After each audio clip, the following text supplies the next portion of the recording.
सो hey everyone, इस video में हम जीएन बर्मन के क्वेश्चन नंबर 251 से 255 डिस्कस करेंगे। एंड स्टार्ट करते हैं क्वेश्चन नंबर 251 से। तो 251 में हमें दे रखे हैं limit and tending infinity, and ये हमें एक फंक्शन दे रखे हैं। तो इसको कैसे सोल्व करेंगे देखते हैं। इसमें क्या करेंगे, हम हाईएस्ट पावर कॉमन लेने की कोशिश करेंगे ताकि हाईएस्ट पावर कट जाए। एंड जो ये हमारी इनडिटर्मिनेट फॉर्म है, इनडिटर्मिनेट कैसे, अगर तुम इसमें डायरेक्ट वैल्यू पुट करोगे इन्फिनिटी, तो तुम्हें दिख रहा होगा ये infinity minus infinity by infinity plus infinity है, जो कि इनडिटर्मिनेट फॉर्म है जिसमें हम डायरेक्टली लिमिट नहीं लगा सकते। तो इसमें हमें सिंप्लीफाई करना पड़ेगा। तो सिंप्लीफाई करने के लिए हम हाईएस्ट पावर कॉमन लेंगे। कैसे लेंगे देखते हैं। Limit n tending to infinity, तो यही रहेगा हमारा। इसमें n की पावर 4 अगर मैं ऊपर कॉमन ले लूँगा तो मेरे पास में अंदर बचेगा 2 प्लस 1 बाई एन की whole power 4 minus 1 by n की होल पावर 4। ये मेरे पास में अंदर कॉमन बचेगा अगर मैं n की पावर 4 कॉमन ले लूँगा। एक बार खुद से करके देखना, तुम्हें ये हाथों हाथ समझ में आ जाएगा। सिमिलरली अगर मैं नीचे n की पावर 4 कॉमन ले लूँगा तो मेरे पास में अंदर बचेगा 2 प्लस 1 अपॉन एन की होल पावर 4 माइनस सेम वही 1 माइनस 1 अपॉन एन की होल पावर 4। ठीक है, अब यहाँ से n की पावर 4 से n की पावर 4 कट गया। एंड अब तुम्हें दिख रहा होगा कि इनडिटर्मिनेंसी हट चुकी है। एंड 1 अपॉन इन्फिनिटी हमारा 0 होता है। तो इसके अंदर अगर मैं लिमिट की वैल्यू डाल दूँ तो मेरे पास में आएगा 2 प्लस 1 अपॉन इन्फिनिटी की पावर 4 माइनस 1 अपॉन इन्फिनिटी की पावर 4, एंड इसके होल अपॉन में आएगा 2 प्लस 1 अपॉन इन्फिनिटी की पावर 4। और नीचे प्लस है ना, तो ये प्लस होगा, तो ये आएगा 1 माइनस 1 अपॉन इन्फिनिटी की होल पावर 4। अच्छा, 1 अपॉन इन्फिनिटी तो मेरा 0 होता है, तो इसकी जगह पर मैं 0 लिखूँगा, इसकी जगह पर 0 लिखूँगा, इसकी जगह पर 0 लिखूँगा, इसकी जगह पर 0 लिखूँगा। ठीक है। अच्छा, इस पूरे को थोड़ा छोटा कर कर अगर मैं लिख दूँ,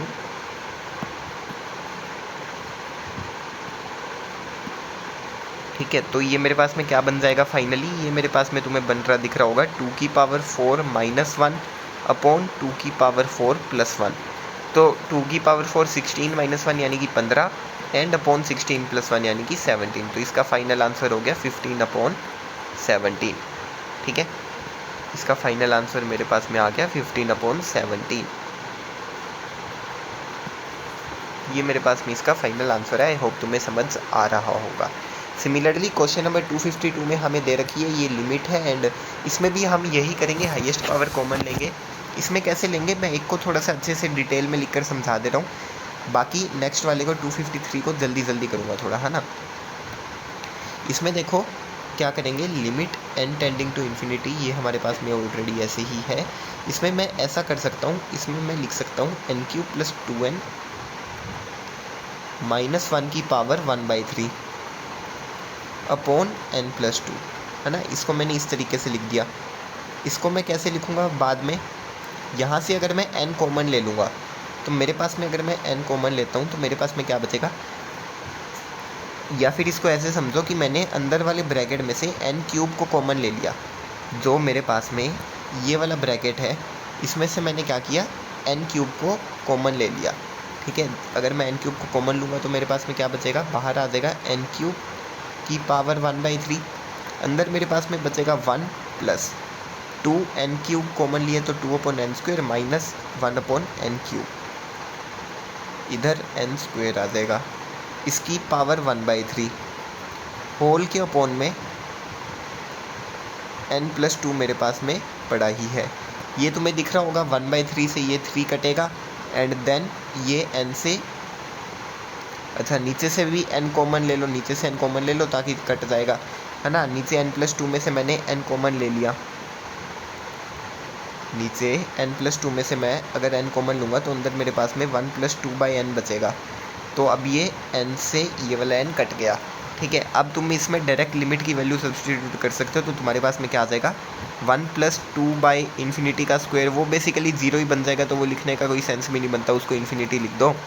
इसकी होल पावर 1/3 है तुम्हारे पास में, इसके अपॉन में 1 प्लस 2 बाई इन्फिनिटी, तो ये सब 0 बन गया, ये भी 0 बन गया, ये भी 0 बन गया।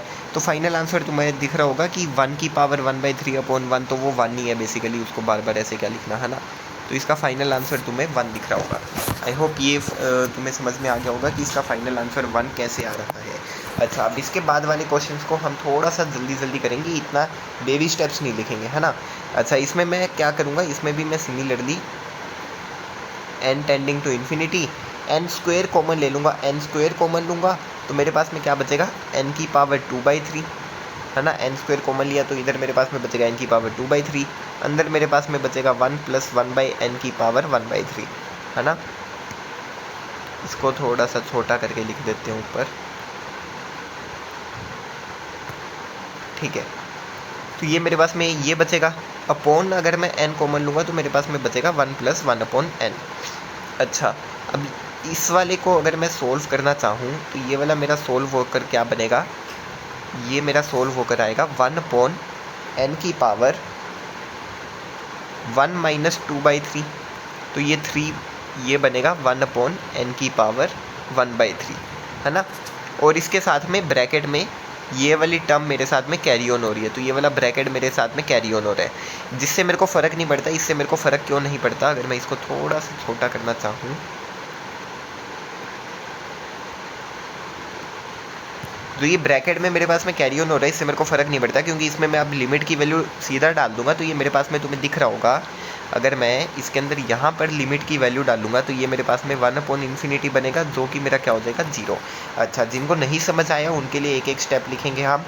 तो इसमें देखना, इसमें मैंने क्या किया, ये मेरे पास में था n² + n की पावर 1/3, ठीक है। इसमें से मैंने n² कॉमन लिया, इसमें से मैंने क्या किया, मैंने n² कॉमन लिया, अंदर बचा 1 + 1/n की पावर 1/3 एंड n² कॉमन लिया तो इसकी भी पावर 1/3 आएगा। तो ये बना n की पावर 2/3 × 1 + 1/n की होल पावर 1/3 अपॉन में मेरे पास में मैंने n कॉमन ले लिया तो ये बचा 1 + 1/n, ठीक है।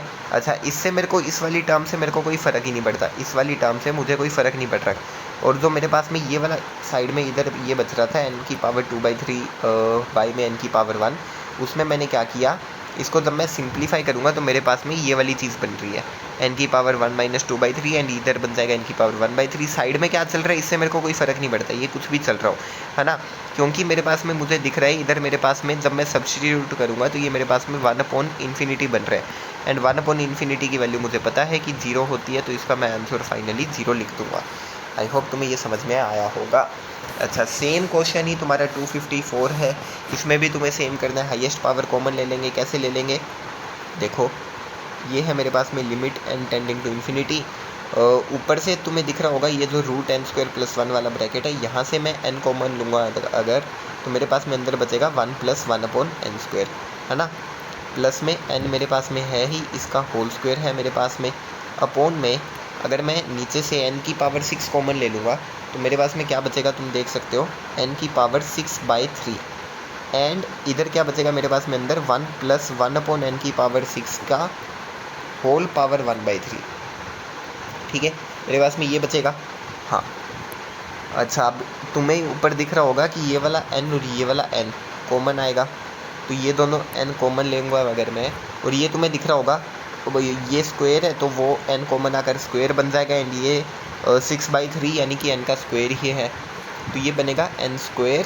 अंदर मेरे पास में बचा √1 + 1/n² + 1 का होल स्क्वायर के अपॉन में n² इंटू में 1 + 1/n की पावर 6 की पावर 1/3, तो मेरे पास में ये बचा n² से n² कट गया। अब यहाँ पर डायरेक्टली लिमिट सब्स्टिट्यूट कर देंगे, यहाँ तक मेरे पास में था limit n tending to infinity, यहाँ पर जैसे ही तुम लिमिट सब्स्टिट्यूट करोगे तो ये तुम्हारे पास में 1/n वाली जितनी भी टर्म्स है वो सब कैंसिल हो जाएगी, क्योंकि वो सब बेसिकली 0 ही आएगा। तो अगर वो लिखोगे भी तो भी ये बनेगा √1 + 0 का होल स्क्वायर और ये बनेगा 1 + 0 की पावर 1/3, ठीक है। तो ये बना तुम्हारे पास में 2 का, ये ऊपर तुम्हें दिख रहा होगा ये 1 + 1 2 एंड उसका होल स्क्वायर 2, नीचे तो 1 ही है, ये तुम्हारे पास में बन गया फाइनली 2 का होल स्क्वायर यानी कि 4। सिमिलरली क्वेश्चन नंबर 255 को अगर हम देखें तो 255 में भी क्या है, हमें ये कुछ अजीब सी पावर्स वगैरह दे रखी है ना। इसमें हम क्या करेंगे, सिमिलर सेम काम करेंगे, हम हाईएस्ट पावर कॉमन लेकर काट देंगे। कैसे कटेंगी, अच्छा तुम देखना, अगर मैं ऊपर से क्या कॉमन ले लूँ, अगर मैं ऊपर से कॉमन ले लूँ क्या कहते हैं इसको, अच्छा इस क्वेश्चन में सबसे पहले तो ये देखो हाईएस्ट पावर क्या होगी। तुम देखोगे कि अगर मैं यहाँ से हाई कॉमन लूँगा तो मेरे पास में बचेगा 3/2, है ना। अगर मैं n³ कॉमन लूँगा तो मेरे पास में बाहर आएगा 3/2। अगर मैं यहाँ से n की पावर 4 कॉमन लूँगा तो मेरे पास में आएगी 4/3, यहाँ से आएगा 6/4 एंड यहाँ से आएगा 7/5। तुम्हें ये दिख रहा होगा। इसमें से सबसे बड़ी डिजिट कौन सी है, सबसे बड़ी तुम्हें दिख रही होगी 3/2 है, क्योंकि ये अप्रोक्सीमेटली 1.5 है, ये भी 3/2 है तो ये भी अप्रोक्सीमेटली 1.5 है। 4/3 अप्रोक्सीमेटली 1.4 या 3 के आसपास होगी, तो ये छोटी है। एंड 7/5 भी सिमिलरली छोटी होगी। तो मैंने हाईएस्ट पावर को डिटरमिन किया, या तो दिखाई रहने दो, ठीक है। तो मेरे पास में 3/2 क्या आ रही है, हाईएस्ट पावर। तो मैं हाईएस्ट पावर ही कॉमन लूँगा, तो मैं पूरे में से क्या ले लूँगा, मैं इस पूरे में से limit n tending to infinity, मैंने यहाँ से n की पावर 3/2 कॉमन ले ली। अंदर मेरे पास में क्या बचा, n की पावर 3/2 अगर मैंने कॉमन ले ली तो यहाँ पर मेरे पास में बचेगा 1 - 2/n + 1/n³। अच्छा प्लस मेरे पास में क्या बचा, यहाँ से मेरे पास में था n की पावर बेसिकली 4/3 था, है ना। 4/3 में से भी मैंने 3/2 कॉमन ले लिया। अगर मैं 4/3 में से 3/2 कॉमन ले लूँगा तो मेरे पास में क्या बचेगा, 1/n की पावर, अच्छा या फिर 1 छोड़ो सीधा लिख लो, n की पावर 3/2, सॉरी n की पावर 4/3 थी मेरे पास में, उसमें से मैंने 3/2 कॉमन ले ली, तो मेरे पास में ये बचेगी n की पावर। अच्छा और अंदर मेरे पास में ये तो चलेगा ही 1 + 1/n की पावर 4, ठीक है, ब्रैकेट क्लोज। नीचे भी मैंने सेम काम किया, n की पावर 3/2 कॉमन ले लिया एंड मेरे पास में अंदर क्या बचेगा, अंदर मेरे पास में बचेगा यहाँ पर ये 4 1 + 6/n + 2/n की पावर 6 माइनस n की पावर 7/5 माइनस 3/2, है ना। हाईएस्ट पावर वही कॉमन आएगी वहाँ से। एंड ये 5th रूट ऑफ 1 + 3/n की क्यूब में से 7 कॉमन ले लिया, तो ये बचेगा 4 + 1/n की पावर 7। अच्छा अब तुम देखोगे तो ये मेरे पास में कुछ बेसिकली 1/n की पावर समथिंग बनेगा एंड ये भी मेरे पास में 1/n की पावर समथिंग बनेगा। जब ये मेरे पास में 1 की पावर n/ समथिंग बनेगा एंड जब मैं उसमें limit n tending to infinity डालूंगा तो ये वाली पूरी टर्म मेरे पास में 0 हो जाएगी। सिमिलरली ये वाली भी पूरी टर्म मेरे पास में 0 हो जाएगी। तो मुझे ये सॉल्व करने की ज़रूरत ही नहीं है एंड ये कट रहा है। मेरे पास में फाइनल आंसर क्या आ जाएगा, मुझे सिर्फ इतनी सी टर्म पे ध्यान देना है, क्योंकि ये प्लस में 0 है, ये भी प्लस में 0 है। क्यों 0 है, 4/3 माइनस 3/2, ठीक है। तो ये मेरे पास में क्या बचा, 8 - 9 माइनस का 1/2 यानी कि 1/n की पावर 1/6 बचेगा, है ना। हाँ तो ये मेरे पास में 1/n की पावर 1/6, जब मैं इसकी इन्फिनिटी डालूंगा तो ये 1/∞ बनेगा, जो क्या बनेगा 0। अच्छा ये 0 इंटू में ब्रैकेट में कुछ भी लिखा हो वो भी 0, तो ये वाली पूरी टर्म 0। सिमिलरली ये वाली भी पूरी टर्म 0। खुद से सोल्व करोगे तो पता लगेगा, यहाँ पर बस हिंट लो तुम वीडियो में, ठीक है। अच्छा जब मैंने इसमें लिमिट डाल दी फाइनली तो मेरे पास में क्या बचते हैं, 1 - 0 + 0 के अपॉन में 1 + 0 + 0। वो लिखने का कोई सेंस नहीं बनता, तो ये बेसिकली 1/1 ही लिख दो, इसको 1/1 लिखो एंड फाइनली तुम्हारा आंसर हो जाएगा 1। तो इनको एक बार अगर तुम्हें समझ नहीं आए वीडियो को वापस देखना, 1x पर देखना, 2x पर मत देखना, ठीक है। फिर भी समझना है तो कमेंट में तुम डाउट पूछ सकते हो, बाकी अगर खुद से पेन चलाओगे तो ये तुम्हें समझ में आ जाएंगे। आई होप ये तुम्हें समझ आए होंगे। नेक्स्ट वाली वीडियो में हम डिस्कस करेंगे क्वेश्चन नंबर 256 से लेकर 260।